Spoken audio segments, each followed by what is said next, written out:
지난 가을에 우리 어머니 아버지가 우리 생태마을에 오래간만에 오셨어요.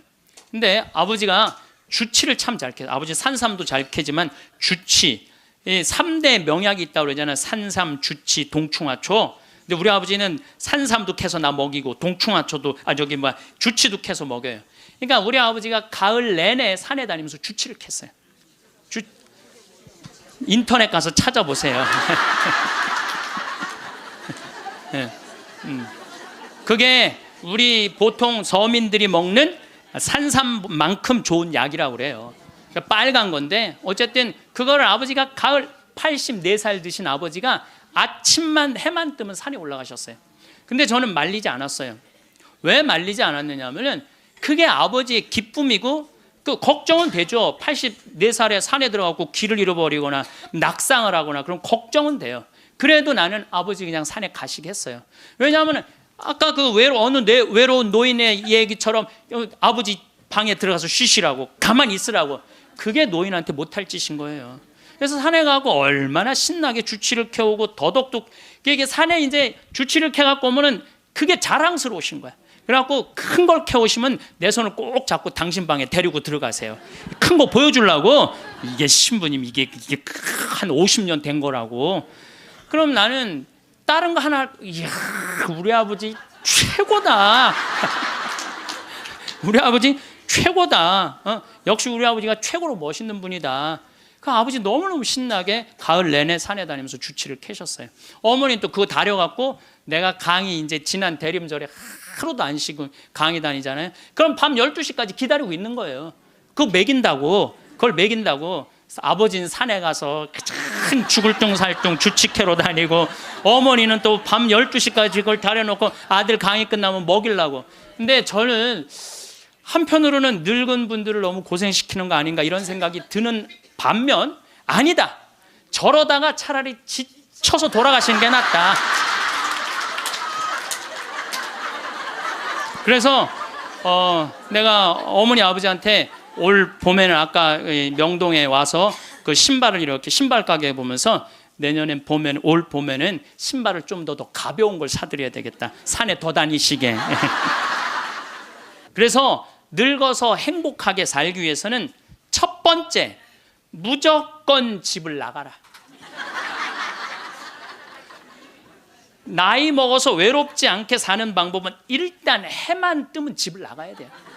그리고 70, 80 넘어가고 집에 있는 게 아니에요. 일단 나가주는 게 예의라니까. 그냥 70, 80 넘어가고 그냥 하루 종일 그리고 앉아 있으면요 며느리들 힘들어요. 며느리들만 힘들게 아니라 여러분들도 심심해서 죽는다는 거예요. 혼자 있는 고독이라는 게 참 무서워요. 우리나라 독거노인 숫자가 125만 명이나 돼요. 어떤 모양으로든 함께하는 방법을 찾아야 돼요. 가끔 1박 2일씩 사라져 주는 것도 예의야. 그래서 우리 생태마을에 오는 것도 예의예요. 예의. 저는 우리 생태마을에 봄만 되면은 할머니 4분 5분이요 어울려서 생태마을에 오셔서 월요일부터 금요일까지 쉬고 가요. 월요일부터 금요일까지 쉬어봤자 13만 원밖에 안 돼요. 아니 여러분들 일주일 동안 내 손으로 밥 안 하고 먹여주지, 재워주지, 찜질방 있지, 산책로 있지, 미사 있지, 강의 있지. 1년에 한두 번 13만 원 위해서 나를 못 써요? 근데 그 할머니들이 이제 몇 년을 오는데 그 할머니들이 나한테 이구동성을 하는 얘기가 있어요. 신부님 말대로 집 잡혀서 이렇게 내가 쓰다 보니까 인생이 너무 즐겁다는 거야. 인생이 너무 즐겁다는 거야. 집 잡혀서 쓰다 보니까 인생이 너무너무 즐겁다는 거야. 사는 게 너무 행복하다고 그래요. 요즘 우리 어머니 친구들이 매일 모여서 우리 집에서 먹고 막 춤도 춘대. 음악 틀어놓고 춤도 추고. 그리고 또 뭐예요? 니마 그 강을 건너지 마오도 가서 보고 국제시장도 가서 보고 왔는데 평생 영화 안 보러 가시던 분인데 요즘 보러 다녀요. 80세 때 갖고. 근데 어머니가 하시는 말씀이 이제 사는 게 재밌대. 쓰니까 재밌는 거 쓰니까. 여러분들 국제시장에 유일한 내 귀에 들어오는 단어가 딱 하나 있어요. 이 한덕수라는 친구가 함흥 일사후퇴에서 오잖아요. 네가 장남이니까 네 책임지라고. 그러니까 이제 자기가 대학도 못 들어가고 파독 광부가 되죠. 그런데 다시 돌아와요. 해양대학에 합격을 해요. 돌아와서. 근데 베트남 또 참전을 가요. 동생하고 꽃분이네 가게 그거 구한다고. 근데 그 부인이 한마디 해요. 당신 왜 가족을 위해서만 사느냐고. 당신을 위해서도 살으라고. 당신을 위해서도 살으라고. 그런데도 이 사람은 끝까지 가족을 위해서 마지막까지 살죠. 그 여의도에서 막순이라고 함흥에서 놓친 그 이제 미국에 이제 입양돼 갖고 정말 눈물 콧물 다 빼죠. 근데 저는 이런 생각이 들어요. 대한민국에 지금 70, 80대 되신 분들이 이 나라 일으켜 세운 거예요. 이 나라 일으켜 세우고 고생이란 고생은 다 하고, 그럼 이제 호강할 때도 됐는데 아직도 뭐가 몸에 뱉냐면 나 같은 게 무슨 호강이야, 이런 생각을 하는 분들이 너무 많아요. 그래서 여러분들 제발 집을 나가세요. 집을 무조건 나가야 돼요. 집을 나가야지 집안에 있으면 안 돼. 그래서 월요일 날은 경복궁이 쉬죠. 화요일 날은 경복궁, 수요일 날은 덕수궁, 목요일 날은 창덕궁, 금요일 날은 국립박물관, 토요일 날은 온양온천, 전철 공짜냐, 온양온천 갔다 오고, 일요일 날은 춘천 갔다 오고, 그렇게 계속 돌아다니는 거예요. 계속 돈 하나도 안 들어요. 다 무료 입장이야. 다 무료 입장. 내가 말하는 데는 다 무료 입장이야. 그렇게 계속 돌아다니다 보면은요, 죽을 때 어떻게 죽는다고? 지쳐서 죽는다니까. 지쳐서. 죽을 때 지쳐서 죽어야 돼. 미국에서는 할머니 할아버지들 사진을 찍어놔요. 사진을 찍어놓고 3개월 동안 뭐를 시키느냐 하면은, 3개월 동안 뭐를 시키느냐 하면은 운동을 시켜요. 헬스도 하게 하고, 그 다음에 파티도 하게 하고, 럭비도 하게 하고, 그렇게 3개월 동안, 그 3개월 후에 다시 사진을 찍어요. 그랬더니 3개월 전에 찍은 사진보다 3개월 후에 찍은 사진이 훨씬 젊게 보이더라 이거예요. 사람은요, 어떤 마음을 가지고 사느냐에 따라서 생김새도 달라진다는 거예요. 나는 늙었어, 난 이제 죽을 거야, 죽을 날만 계속 기다리고 있잖아요. 그러면 그냥 죽는 거예요. 그 우리나라 그 의사 선생님들이 100살 넘은 분들한테 문의를 했어요. 손수건 있어요. 걱정하지 마세요. 여러분들이 너무 많아갖고 지금 더워서. 또 강원도는 오늘 영하 17도예요. 영하 17도라 내복을 입고 왔더니 우리는 내복을 안 입으면은 추워서 못 살아요. 어쨌거나 100살 넘은 분들한테 물어봤어요. 이렇게 100살까지 어떻게 건강하게 사느냐고. 근데 100살 넘은 모든 분이 똑같이 뭐라고 얘기냐면 해만 뜨면 집을 나간다는 거예요. 여러분들 오늘 해만 뜨면 여기 나오니까 좋아요, 안 좋아요? 좋잖아. 천주교가 얼마나 할 일이 많아요. 그래서 여러분들 나는 성당 다니는 거 나이 먹어서 참 좋다고 생각해. 성당 다니는 거. 성당 갈 때까지 걸어가요, 안 걸어가요? 올 때 걸어오고. 그리고 또 우리 천주교가 미사 참여할 때 그냥 놔둬요? 일어나라, 앉아라, 들어와라, 나가라. 얼마나 많이 시켜, 미사 때마다. 그리고 여러분들 나이 먹어서요, 이렇게 많은 사람들 속에 어우러져 있으면요, 자기가 의식이 젊어진대요. 그래서 뭐가 안 걸리냐면 치매가 안 걸리는 거예요. 치매가. 그래서 레주하는 할머니들이 되게 자다가 돌아가신대. 많이 끝까지 활동한다가 지쳐서 죽는 거예요. 지쳐서. 레주하는 할머니들이 끝까지 활동하다가 지쳐서 죽는 거예요. 지쳐서. 그러니까 여러분들 성당 다니는 거 참 좋은 거예요. 그리고 제가 권하는 거는 무기력증에 빠지지 않기 위해서 가장 중요한 거 운동하는 거예요. 헬스 자전거 타는 거. 헬스 자전거 꼭 타세요. 허벅지에 근육이 풀리잖아요. 그때부터 누워서 똥오줌 싸는 거예요. 여러분들 누워서 똥오줌 싸는 사람들 많이 보셨어요? 아마 내가 제일 많이 봤을 거야. 누워서 똥오줌. 왜냐하면 환자 봉송체 나가니까. 그러면요, 한 5년 10년 누워서 똥오줌 싸는 집에 들어가잖아요. 온 집안에 냄새가 배 있어요. 온 집안에. 그러니 그 집이 기쁨이 있겠어요, 없겠어요? 본인만 삶의 질이 떨어지는 게 아니라 그 가족 전체가 삶의 질이 떨어지는 거예요. 또 내가 또 가정방문 간다고 또 청소해놓고 향수는 뿌려갖고 이게 향수하고 섞여갖고 무슨 냄새인지 구분이 안 돼. 네. 여러분들 나이 먹어갖고 미국은요, 제가 이거 여러 번 봤어요. 미국은요 90살이 넘어서 다리가 풀려갖고 거동을 못하는 분들한테 의사가 약 처방 안 해요. 뭘 처방하냐면 헬스장 가라고 그래요. 헬스장. 왜냐하면 몸에 근육이 있으면요 잠도 잘 와요. 몸에 근육이 있으면 잠도 잘 오고, 또 몸에 근육이 있으면은 누워서 똥을 좀 안 싼다는 거예요. 그래서 어떤 할아버지는 헬스를 하면서부터 어깨가 넓어져갖고 양복을 다시 맞추고 춤도 추고 그런다는 거예요. 또 나이 먹어갖고 좋은 건 춤추는 거예요. 이게 나이 먹어갖고 춤처럼 좋은 게 없다는 거예요. 가장 자연스러운 운동 중에 하나가 춤이라는 거예요. 그래서 요새 노인복지관에서 춤 프로그램이 참 많잖아요. 가서 춤만 추세요. 또 눈이 맞아갖고 막 뭐 결혼을 하느니 마느니.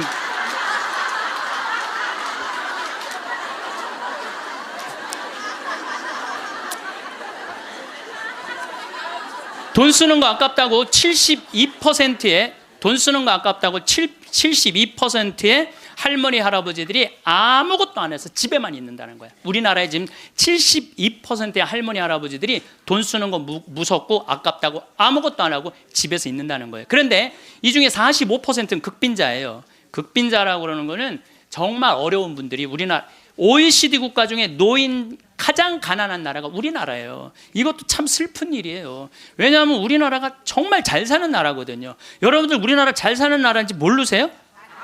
알죠?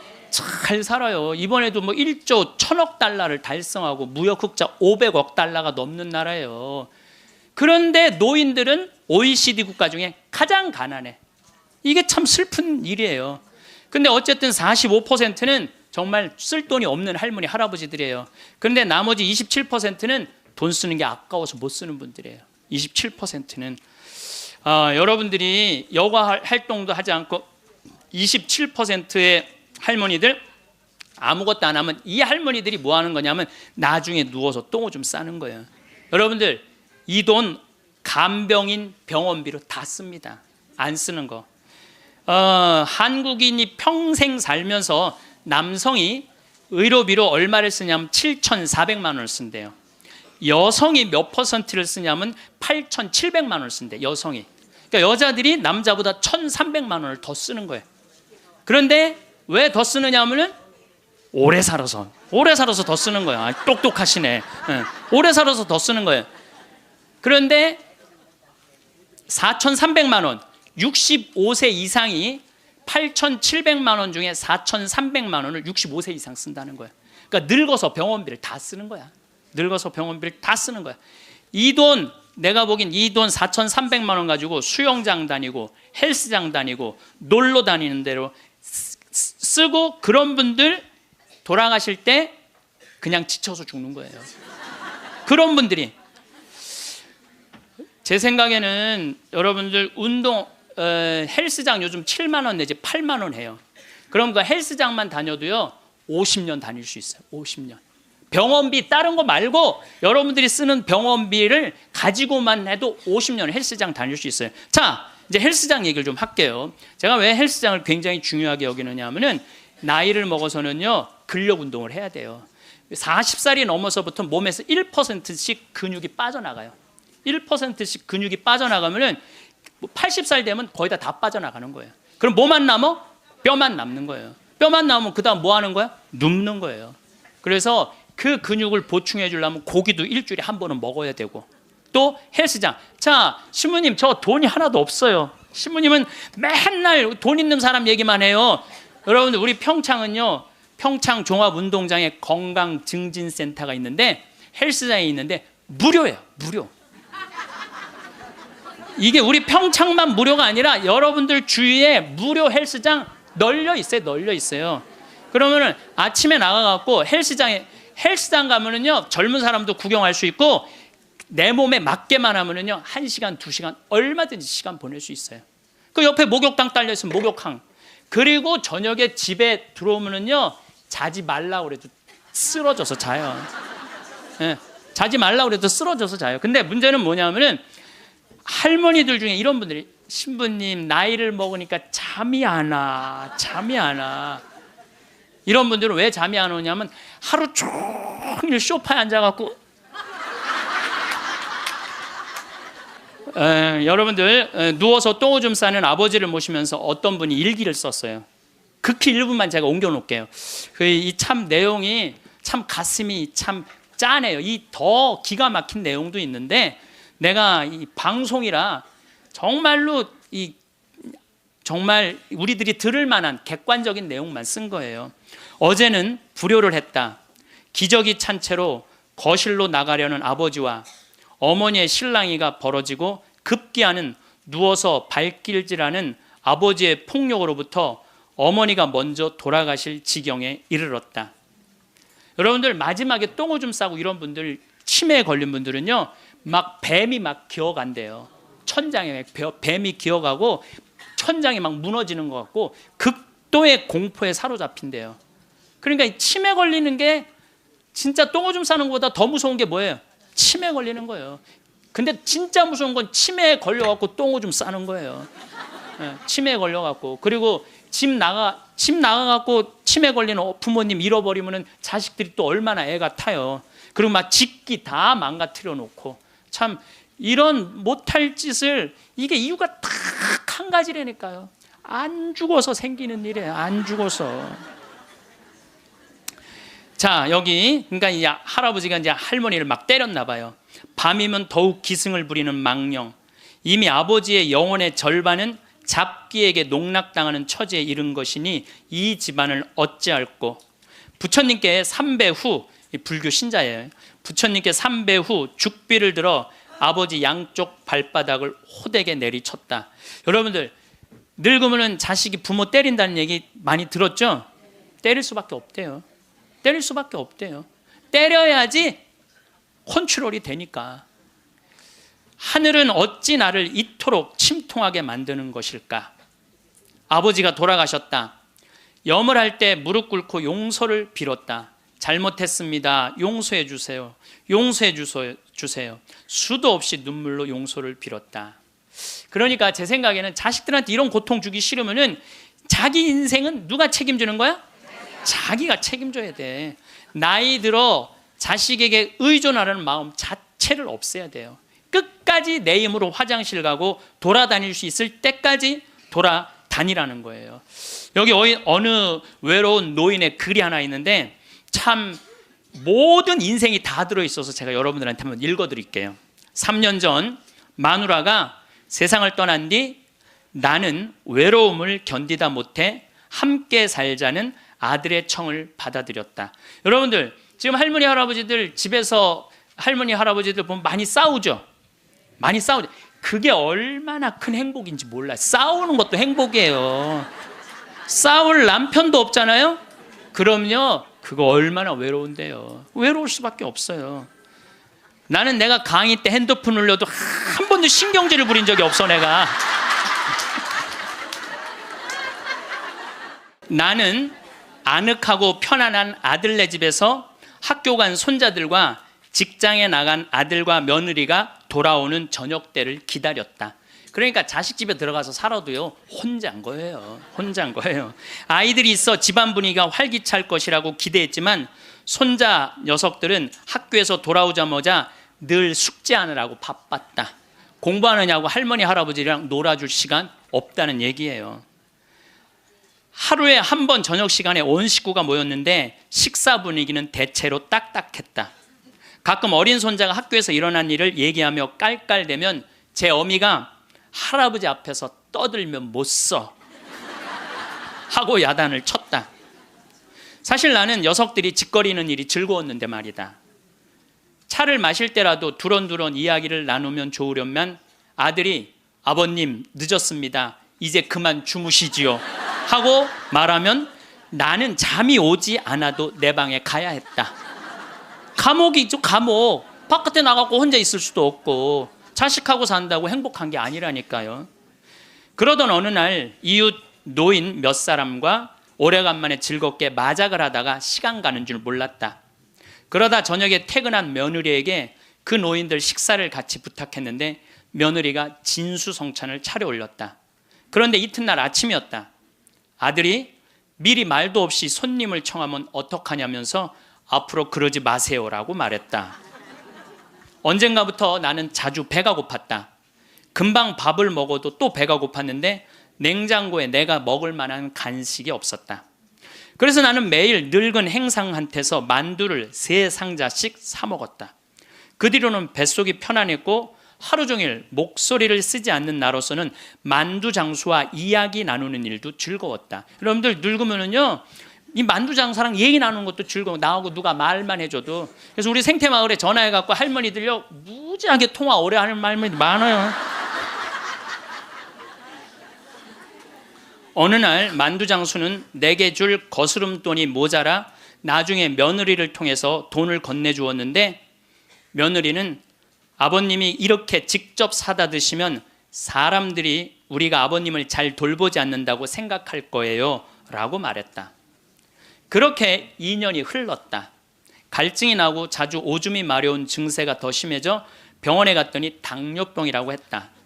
아들은 너무 많이 드셔서 그 병에 걸린 겁니다 라고 말했다. 며칠 뒤 내 몸은 회복됐지만 마음은 뒤숭숭했다. 그러다 문득 마누라 장례식 때 보고 여태 만나지 못한 친구가 생각났다. 그때 친구는 장례식장에서 양로원 생활이 즐겁다고 했다. 같은 연배의 늙은이들과 산책도 하고 요리도 하고 밤 늦게까지 얘기도 나눈다며 만족한 표정을 지었다. 내가 들어갈 방도 있냐고 묻자 친구는 자네는 아들과 더불어 만년을 편안히 즐기게 라고 말했다. 여러분들 늙어서요, 늙은 친구들하고 어울려서 노는 게 행복할 것 같아요? 나 쳐다보지도 않는 아들하고 사는 게 행복할 것 같아요? 여기 여러분들 여기 지금 늙은 친구들하고 오신 분들 많죠? 네. 아들이 여기 와서 놀아줄 수 있어요? 못 놀아줘요? 못 놀아줘요. 그러니까 이 생각을 바꿔야 된다는 거예요. 그냥 돈을 꾸리고 아껴서 그 옆에 있는 소중한 친구하고 밥 한번 사 먹을 생각 안 하고 자식 뒷돈 대줄 생각만. 그 정신 나간 엄마 아빠들이라는 거예요. 그러면 나는 그 친구의 말에 공감했지만 이미 3년을 편안하게 보냈으니 그것으로 족하지 않는가. 나는 자리에서 일어나 주섬주섬 짐을 꾸렸다. 옛 친구들이 있는 곳으로 가기 위해. 제가 가끔 삼성 노블카운티 또 유무상통 마을, 그야말로 돈이 있는 할머니 할아버지들 노인 요양시설에 가서 강의를 해요. 그분들 참 멋지게 살더라고요. 해주는 밥 딱딱 먹고 수영장 있고 삼성 노블카운티는 골프 클럽도 있더라고. 같이 골프도 치러 다니고. 여러분들 다 하실 수 있어요. 뭐만 하면 학원만 끊으면 욕심만 버리면 여러분들 다 하실 수 있어요. 대한민국은요 지금 얼마든지 행복하게 살 수 있는 길이 있는데 이놈의 욕심이 지금 대한민국을 막고 있는 거예요. 예전에는 40살 50살까지 살 때는 치매가 뭔지, 노년의 외로움이 뭔지도 모르고 살았어요. 그런데 이제는 70, 80, 100, 110살까지 살면서 점점 사는 게 재미가 없어져요. 그래서 나이가 들면은 뭐가 드느냐면 무기력증이 든다고 말씀을 드렸어요. 여러분들 사는 게 재미가 하나도 없고 무기력증에 빠지면 그 다음에 오는 건 우울증이에요. 이제 병으로 발전해요. 그래서 우리나라 그 할머니들 65세 이상 할머니들 그 우울증을 조사해 보면은 부부가 같이 노년에 살면 우울증이 21% 온대요. 그리고 자식하고 살면 27%가 온대요. 그러니까 여러분들 늙어서 자식들하고 살면은 행복할 것 같죠? 행복하지 않아요. 그러니까 여러분들 나는 늙어서 자식한테 효도받고 산다? 아니에요. 나이를 70, 80, 90 넘어가면서 자식하고 살면은요 서름받고 섭섭하고 또 내 마음 몰라주고 내가 저를 어떻게 키웠는데 나를 이렇게 무시해? 자기 오래 사는 줄 모르고 섭섭한 것만 생각해요. 자기 오래 사는 줄 모르고 섭섭한 것만 생각해요. 그러니까 자식하고 살면은 우울증에 더 많이 걸리는 거예요. 그러니까 여기 계신 여러분들은 늙어서 자식하고 한 집에서 산다는 생각은 아예 머릿속에서 빼버려야 돼요. 빼버려야 돼. 또 문제는 혼자 살면은요, 이 우울증은 41%로 늘어나요. 혼자 살면. 누가 뭐라 그래도 늙어서는 부부가 같이 사는 게 제일 좋아요. 누가 뭐라 그래도. 그러니까 여러분들 지금 여기 60, 70 되신 분들, 50 되신 분들도 마찬가지예요. 내가 지금 자식 걱정하고 뭐 며느리 걱정하고 손자 걱정하고 손녀 걱정할 때가 아니라니까요. 네. 남편 걱정하고 아내 걱정해야지 자식들 걱정할 일이 아니에요. 여러분들 이번에 니마 그 강을 건너지 마오, 그거 보셨어요? 네, 보셨죠? 저는 그 니마 그 강을 건너지 마오를 우리 직원들하고 보면서 저는 참 많이 울더라고요. 많이 울었죠, 여러분들도. 근데 난 그 우는 게 이해가 안 가. 왜 울어? 여러분들, 할아버지 98, 조병만 할아버지, 할머니 89, 강계열 할머니. 여러분들 89, 89살에 눈 오면 눈싸움하고 놀고 그렇잖아요. 낙엽 떨어지면 낙엽 가지고 놀고, 꽃 피면 꽃 꽂아서 머리에 꺾어주고, 냉이 씻을 때 물에 물장구 치고 놀고. 여러분들 89살, 이 98살에 그렇게 산다는 건요, 늘 내가 강의 때 말하는 대로 사는 분이에요. 얼마나 행복해요. 저는 그 두 분의 이렇게 사는 모습을 보면서 참 보기 좋더라고요. 저렇게 마지막에 아름답고 경치 좋은 데서 자식들하고 안 살고 그 부부가 같이 그렇게 한복 꼭 같은 색깔 입고 얼마나 좋아요. 100살까지 그렇게만 살 수 있다면 여러분들 그건 대복을 탄 거예요. 저는요, 중간에 무슨 장면이 나오느냐 하면은, 이 할머니 생일날 자식들이 와서 밥을 먹다가 싸워요. 싸우는 거 보셨죠? 네. 뭐 네가 한번 아버지 아팠을 때 병원에 모시고 갔냐, 전화라도 한번 했냐. 그 싸우는 걸 보면서 많은 사람들은 가슴 아프게 생각을 하는데 전 전혀 그렇게 이건 여러분들 모두의 일이에요. 앞으로 대한민국의 모든 집에서 일어날 일이에요. 그리고 나는 그 자식들 100번 이해가 돼요. 100번 그 자식들 이해가 돼요. 여러분들 생각을 해보세요. 98이면 아들이 68살이야. 아들이 68살이면은 자기도 힘들어. 자기도 70에 들어섰는데 98살 먹은 아버지 언제 챙겨요? 98 먹은 아버지. 여러분들 생각을 해봐요. 여러분들 딸이 하나 있는데 40살까지 시집도 안 가고 80 다 된 내 옆에 붙어 살아. 그럼 그 딸 이뻐요, 미워요? 그리고 그냥 돈이라도 벌어오면 좋은데 돈도 안 벌어와. 돈도 안 벌어오고 계속. 그리고 이런 우리나라 캥거루족이 몇 명이냐면은 100만 명이래요. 그러니까 어머니가 70, 80이 다 됐는데도 그 어머니 등골에 붙어서 빼먹는 거야. 자기는 돈도 안 벌고. 여러분들 그런 딸들이 자기가 독립하지 않고 계속 부모 힘들게 하면 그 딸 밉잖아요. 그럼 입장을 바꿔놓고 생각해보자 이거야. 내 나이가 60이 됐는데 아버지가 100살 되도록 안 죽고 계속 내 등에 붙어 살면은 60 먹은 자식은 힘들 것 같아, 안 힘들 것 같아요? 똑같은 입장이에요. 계산상 안 맞는다는, 계산상. 자식을 20년 키웠으면 20년만 얻어 먹어야지. 근데 이제는 20년 키우고 40년, 50년, 60년 얻어 먹는다니까요. 지금 50살 되신 분들은 110살까지 산다고 말씀드렸죠? 그러면은 지금 50살 된 분들 110살까지 살면은요, 60살서부터 자식 기대고 산다면은요, 몇 년 얻어 먹는 거야? 50년 얻어먹는, 50년.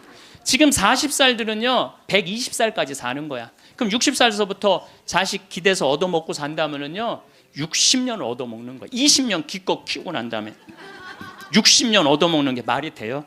그러니까 이제는 자식하고 산다는 거는, 자식이 늙어서 나를 책임진다는 건 상상도 하지 말라는 거예요.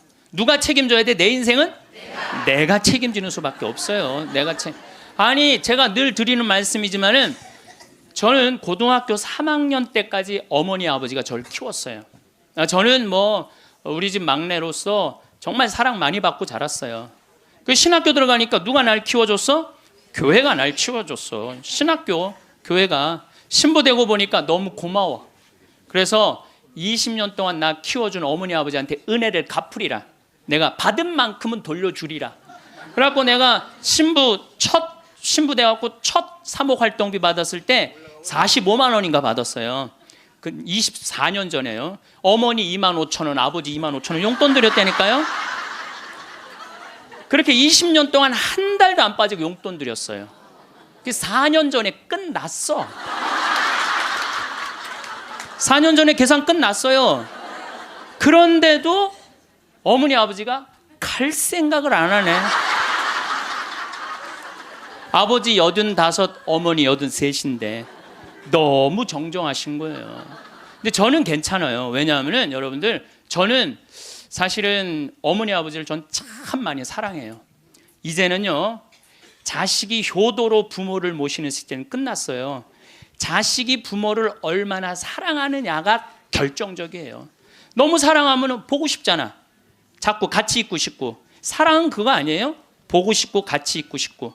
그러니까 아버지가 85이 돼도 어머니가 83이 돼도 항상 머릿속에는 시간만 되면 아버지 어머니 보러 가고 싶다, 이 생각을 좀 갖고 있어요. 이건 효도의 차원이 아니에요. 사랑의 차원이지. 그러니까 나는 또 어머니 아버지가 살아있는 게 좋아. 왜냐하면 어머니 아버지 죽으면 아무도 없잖아요. 마누라가 있어, 자식이 있어, 누가 있어. 어머니 아버지 죽으면 끝인데. 그래서 내가 어머니 아버지한테 꼭 하는 말이 있어요. 올해도 가서 말씀드렸어요. 어머니 아버지, 내가 70에 은퇴하니까 앞으로 딱 20년만 더 살아라. 그럼 아버지 105, 어머니 103이야. 그러니까 딱 20년만 더 살고, 그땐 내가 안 붙잡겠다. 그땐 죽어도 된다. 저는 상관없는데 여러분들은 상관이 있어요. 왜 상관이 있느냐면은 70살 된 여러분들, 50, 60살 된 여러분들은 지금 나도 힘들지만 자식 결혼시켜줘야지, 또 뭐 책임져야 될 게 얼마나 많아. 그런데 늙은 어머니 아버지, 90, 100살 된 어머니 아버지까지 살아있다면은 이건 너무 힘든 거예요. 너무너무 힘든 거예요. 그러니까 인생이 즐거운 게 아니라 인생이 온통 짐이야, 짐. 그러니까 온통 짐이 되기 싫으면은요, 여러분들, 짐이 되기 싫으면요, 내 인생은 이제 내가 책임지는 거예요. 내 인생은. 그리고 여기 80 넘으신 분들 가운데 자식이 전화 안 한다고 섭섭해하지 말아요. 자식이 전화 안 한다고. 당연히 잊어먹을 때도 돼요. 그 나이 되면은. 그 나이 되면 잊어먹을 때도 돼요. 어머니 아버지가 있는지 없는지도 모르는데 무슨 전화야, 전화는. 그리고 정 목소리 듣고 싶으면 본인이 하세요. 전화기 째려보고 있지 말고. 1번 누르면 큰아들, 2번 누르면 작은아들 나오는데 그걸 못하고 이놈의 새끼들이 손가락이 없어, 발가락이 없어, 왜 전화를 안 해? 자기가 하면 되지. 그래서 늙어서는 뭐를 버려야 되냐면 거지 근성을 버려야 돼요. 누가 나한테 해주겠지, 날 찾아와 주겠지, 이런 생각 절대 하지 말라는 거예요. 이제 여러분들 내 인생을 내가 책임지는 방법은 딱 한 가지밖에 없어요. 자식 학원 끊는 거예요. 자식 학원 끊고, 대학 다닌 자식 있으면 휴학시키고, 그리고 결혼은 네가 벌어서 가라고 그러는 거예요. 이 대한민국 이 세 가지가 안 되잖아요. 그럼 모두가 불행할 수밖에 없어요. 근데 우리나라 애들이 지금 얼마나 허약하냐 하면, 우리 생태마을은 참 일이, 봄 1년 내내 일이 너무너무 많아요. 그래서 사람이 많이 필요해요. 사람이 많이 필요해갖고 내가 고등학교 졸업생들 많이 뽑았어요. 근데 10명 중에 9명은 가요. 일주일도 일을 못하고. 10명 중에 9명이 왜 일주일도 못하고 가는 줄 알아요? 초등학교, 중고등학교 24시간 책상에만 앉아 있었던 애들이야. 책상에만. 그러니까 끈질기게 노동을 하는 걸 배워본 적이 없어. 여러분들, 유럽 아이들, 미국 아이들은요, 이 스포츠를 너무너무 중요하게 여겨요. 그래서 토요일 날, 일요일만 되면은 엄마 아빠들이 애들 운동하는 거 계속 지켜봐요. 내가 이번에도 미국 쪽에 이 워싱턴 쪽에 강의를 갔는데 그러더라고요. 여기 우리 사회는요, 운동을 못하면 사람 대접을 못 받는다는 거예요. 자기 아들 지금 럭비를 시킨대. 우리나라 럭비를 시키는데 초등학교 6학년 애야. 너무너무 럭비를 잘한다는 거예요. 그러니까 그 럭비 데리고 다니는 게 일이야. 그러니까 걔네들은 기본 끈기가 있는 거야. 운동을 하니까. 근데 우리나라 애들은 운동이 어디 있어? 국어, 영어, 수학 외우느냐고 그냥 대학교 때까지 책상에 앉아 있는 거야. 이런 애들이 생태마을에 와서 아침 9시부터 저녁 6시까지 일을 해봐요. 못 견뎌요. 뭐 하루 만에 가는 놈, 이틀 만에 가는 놈, 일주일 만에 가는 놈. 제가 그 돌아가는 아이들을 보면서 이거 큰일 났구나. 대한민국 이거 큰일 났구나. 전부 머리 쓰는 일만, 그것만 일이라고 생각하고 노동을 귀하게 여기지. 여러분들 노동을 귀하게 여기지 않으면요, 그 사회는요 끝나는 수밖에 없어요. 로마가 왜 망했어요? 자기 나라 지키는 용병 다 용병 갖다 써갖고 망한 거예요. 우리나라도 지금 외국인 노동자들 엄청나게 들어오잖아요. 그러니까 중소기업에 가보면 전부 사람이 없다고 난리야. 그런데 국가에 보면은 지금 애들 캥거루족이 100만 명에 취직 못하는 애들 200~300만 명이 넘게 집에서 그냥 노는 거야. 아무 일도 안 하고 엄마 돈 빼먹는 거죠. 엄마 아빠 등골 빼먹는 거예요. 그거는 엄마 아빠의 등골만 빼먹는 게 아니라 80, 90까지 살 엄마 아빠 등골까지 다 빼먹는 거예요. 이게 여러분들 보통 심각한 문제가 아니에요. 대한민국 지금 심각해요. 자식들한테 돈 다 뺏긴 노인들, 쓸 돈이 없어서 집 안에만 그냥 박혀 있는 거예요. 공원에 나가 이렇게 장기 바둑 두는 데 기웃거리다가 집에 들어오는 할머니들 참 많아요. 결국 사는 맛 하나 없이 사는 노인들이 극단적으로 선택할 수밖에 없어요. 왜 삶을 그렇게 마감하냐 이거예요. 근데 이게 다 여러분들 욕심 때문에 그래요. 욕심 때문에 애들을 망치는 거예요. 여러분들 지금 이 초등학교 학생들이 오늘 굉장히 많이 왔는데 이거 굉장히 막 아주 이거 획기적인 일이 지금 벌어졌어요. 지금 이 초등학생들이 쟤네들이요 선행학습을 학원에 가서 한 번 하고 집에서 숙제하고 그리고 학교 가면은요 선생님이 가르친 게 재미가 하나도 없대요. 세 번째 공부하니까. 세 번째 그러니까 선생님이 존경스럽지가 않은 거야. 그래서 쟤네들이 학교 다니는 게 재미가 하나도 없는 거예요. 여러분들 학교 다니는 게 재미가 없는 애들이 나중에 어떻게 될 것 같아요? 컴퓨터 게임에 빠지는 거예요. 근데 그게 선행학습이 누구 때문에 벌어지는 거냐? 대한민국의 부모들 때문에 그래요. 내만 1등 시키고 싶은 이 욕심, 이게 대한민국을 병들게 하고 아이들 병들게 하고 그것만에 거기에 학원비 들어가는 건 내 노년의 이 연금을 다 쏟아붓는 거야. 그래서 마지막에는 선택할 수밖에 없어요. 대한민국이 건강해지려면요 제가 농담으로 하는 얘기가 아니에요. 학원 끊고 대학 휴학시키고 지금 저기 집에서 노는 놈들 전부 공장에 취직시켜갖고 일시켜야 돼요. 그래야지 대한민국이 건강하게 살아가요. 여러분들도 살 끼고 자식들도 살 길이 그거예요. 내가 살고 있는 집 이름이 성 필립보 생태마을이에요. 근데 이 필립보 생태마을은 내가 신학생 때부터 본당 신부님을 모시고 모자 신부 때도 모셨던 김창림 필립보 신부님이 저서 저한테 주신 거예요. 선물로. 그러니까 그 아름다운 장소에 너무 아름답게 저서 주셨잖아요. 근데 그래서 신부님 본명이 필립보예요. 그래서 필립보 성 필립보 생태마을이에요. 근데 이분이 2012년 5월 17일 저녁 8시 17분에 내 품에서 돌아가셨어요. 87세의 나이로. 근데 내가 이분의 돌아가심을 보면서 참 죽음에 대해서 많이 묵상을 했어요. 이 얘기는 내가 다음 시간에 하도록 하고 지금은 마침 기도로 이혜인 수녀님 기도를 바치겠습니다. 어느 노인의 고백이라는 기도입니다. 성부와 성자와 성령의 이름으로. 하루 종일 창밖을 내다보는 일이 나의 일과가 되었습니다.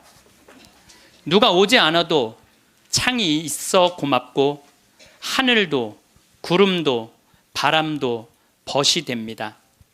내 지나온 날들을 빨래처럼 꼭 짜서 햇살에 널어두고 봅니다. 바람 속에 펄럭이는 휘노애락이 어느새 노을빛으로 물들어 있네요. 이왕이면 외로움도 눈부시도록 가끔은 음악을 듣습니다.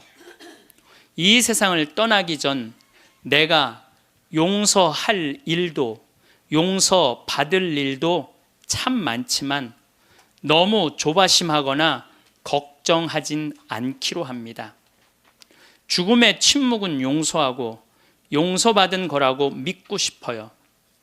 고요하고 고요하게 하나의 노래처럼 한 잎의 풀잎처럼 사라질 수 있다면. 건강하고 활기찬 매일을 보내는 것. 이것이야말로 우리 모두가 꿈꾸는 가장 소중한 목표가 아닐까요? 과거에는 행복한 삶이란 무엇인가 주어지기를 기다리는 것이라고 여겼습니다. 하지만 이제는 다릅니다. 진정한 행복은 스스로 적극적으로 설계하고 만들어가야 하는 것임을 깨닫게 됩니다. 우리는 각자의 삶을 주인공으로 살아갈 수 있는 힘과 지혜를 가지고 있습니다. 누군가에게 의존하거나 상황이 좋아지기를 수동적으로 기다리는 것이 아니라 매일매일을 의미 있게 채워나가며 진정한 만족감을 찾아가는 것입니다. 그렇다면 어떻게 해야 할까요? 어떤 방법으로 우리의 삶을 더욱 풍요롭고 의미 있게 만들 수 있을까요? 그 답은 생각보다 가까운 곳에 있습니다. 바로 우리의 일상 속에서 실천할 수 있는 작은 변화들 속에 숨어 있습니다. 우리가 마주하는 가장 큰 적은 무엇일까요? 그것은 바로 무기력증과 우울함입니다. 하루 종일 집 안에만 있으면서 몸을 움직이지 않다 보면 자연스럽게 마음도 위축되고 생각도 부정적으로 변해갑니다. 이런 악순환의 고리를 끊어내는 가장 확실한 방법이 바로 규칙적인 신체 활동입니다. 운동이라고 하면 거창하게 생각할 필요가 없습니다. 매일 아침 일어나서 집 밖으로 나서는 것만으로도 충분한 시작입니다. 가벼운 산책로를 따라 걸으며 계절의 변화를 느껴보세요. 바람이 얼굴을 스치는 느낌, 새들의 지저귐 소리, 나무들 사이로 스며드는 햇살을 온몸으로 받아들이는 것만으로도 우리의 몸과 마음은 놀라운 변화를 경험하게 됩니다. 걷기가 익숙해졌다면 조금 더 다양한 활동에 도전해보는 것도 좋습니다. 동네 체육관에서 하는 댄스 수업에 참여해보세요. 처음엔 어색하고 부끄러울 수 있지만 음악에 맞춰 몸을 움직이다 보면 어느새 얼굴에 미소가 번지고 마음이 가벼워지는 것을 느낄 수 있을 것입니다. 헬스 자전거나 수영 같은 운동도 훌륭한 선택입니다. 중요한 것은 운동의 종류가 아니라 꾸준함입니다. 매일 같은 시간에 집을 나서는 작은 습관 하나가 우리의 신체적 건강은 물론 정신적 건강까지 지켜주는 든든한 방패막이가 됩니다. 몸을 움직이면 우리의 뇌에서는 행복감을 주는 화학물질들이 분비됩니다. 이것은 과학적으로도 입증된 사실입니다. 운동을 하고 난 후에 그 상쾌함과 성취감은 어떤 약물로도 대체할 수 없는 자연스러운 치료제입니다. 또한 규칙적인 운동은 수면의 질을 개선하고 식욕을 정상화시키며 면역력을 높여줍니다. 하지만 무엇보다 중요한 것은 운동을 통해 얻는 자신감입니다. 처음에는 조금만 걸어도 숨이 찼던 몸이 점점 튼튼해지고 계단을 올라가는 것이 한결 수월해지는 것을 느낄 때 우리는 스스로에 대한 믿음을 되찾게 됩니다. 나도 할 수 있다는 자신감, 변화할 수 있다는 희망, 이런 긍정적인 에너지가 삶의 다른 영역으로까지 퍼져나가게 됩니다. 아무리 몸을 열심히 움직여도 채울 수 없는 무언가가 있습니다. 바로 정서적 만족감과 소속감입니다. 인간은 본능적으로 사회적 동물입니다.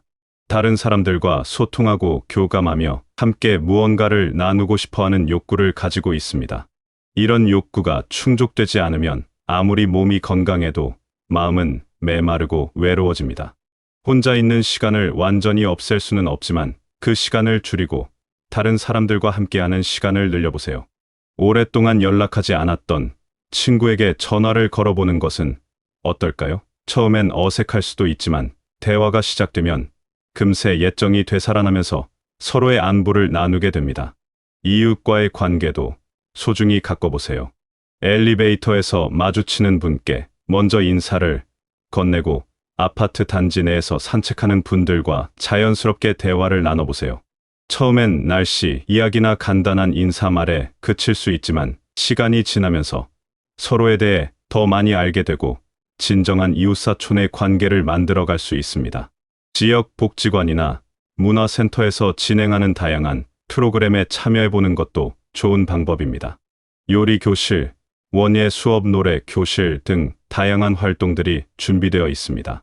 이런 곳에서 만나는 사람들은 비슷한 관심사를 가지고 있기 때문에 자연스럽게 친해질 수 있습니다. 종교적인 믿음이 있으시다면 교회나 절, 성당 등의 공동체에 적극적으로 참여해보세요. 예배나 법회에 참석하는 것뿐만 아니라 봉사활동이나 소모임에도 참여하다 보면 신앙을 통해 맺어진 깊이 있는 인간관계를 만들어갈 수 있습니다. 사회적 교류의 가장 큰 장점은 서로에게서 배울 수 있다는 점입니다. 다른 사람의 경험담을 들으며 새로운 시각을 얻게 되고 내 이야기를 들어주는 사람이 있다는 것만으로도 마음의 위안을 받게 됩니다. 또한 함께 웃고 이야기하는 시간들은 스트레스를 해소시켜주고 삶의 활력을 불어넣어줍니다. 때로는 다른 사람을 도와주는 역할을 하게 되기도 합니다. 컴퓨터나 스마트폰 사용법을 잘 모르는 분께 알려드리거나 몸이 불편한 분을 도와드리는 일을 통해 우리는 존재의 의미와 보람을 느끼게 됩니다. 누군가에게 필요한 존재라는 것을 확인하는 순간 우리의 자존감은 한층 높아집니다. 지금까지 이야기한 신체 활동과 사회적 교류를 실천하기 위해서는 어느 정도의 비용이 필요합니다. 체육관 이용료, 문화센터 수강료, 친구들과의 식사 비용 등등 말이죠. 이런 지출을 보며 돈을 너무 많이 쓰는 것은 아닐까 하고 걱정하는 분들이 계십니다.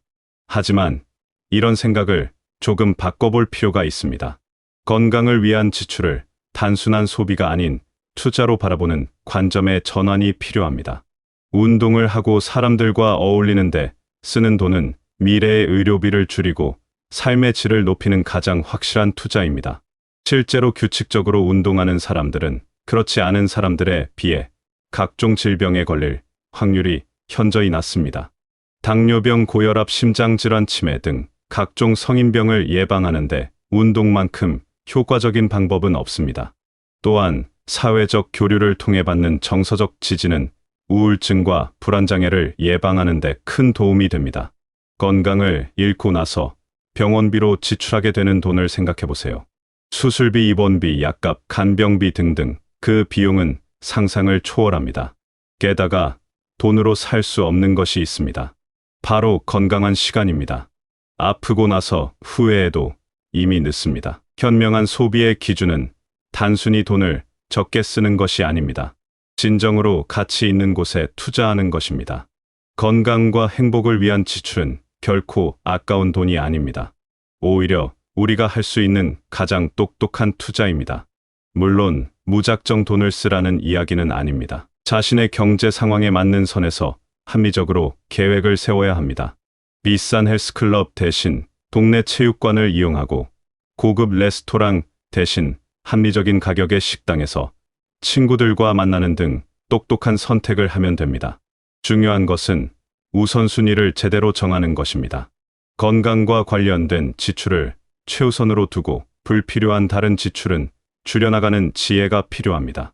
집 안에서만 사용하는 물건들을 사는 것보다는 밖으로 나가서 활동할 수 있는 기회에 투자하는 것이 훨씬 현명한 선택입니다.